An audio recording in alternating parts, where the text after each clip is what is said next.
3 March 2026 భారతదేశంలో చంద్రగ్రహణం ఉంటుందా? అవును, భారతదేశంలో చంద్రగ్రహణం ఉంటుంది. ఈ గ్రహణ సమయం వచ్చేసి 3 గంటల 19 నిమిషాలకు స్టార్ట్ అయ్యి 6 గంటల 47 నిమిషాల వరకు ఉంటుంది.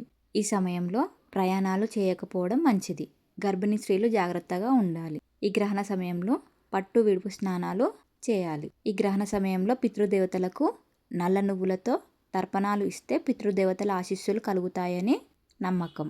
ఈ గ్రహణ దోషం ఎక్కువగా పుబ్బా నక్షత్రం వారిపై అనగా సింహరాశిపై ఉంటుంది. కావున దోష ప్రభావం తగ్గడానికి కంచు పాత్ర లేదా ఇత్తడి పాత్ర లేదా మట్టి పాత్రలో ఆవు నెయ్యి వేసి అందులో వెండి చంద్రబింబం పెట్టి మొహం చూసుకొని బ్రాహ్మణుడికి దానంగా ఇవ్వాలి.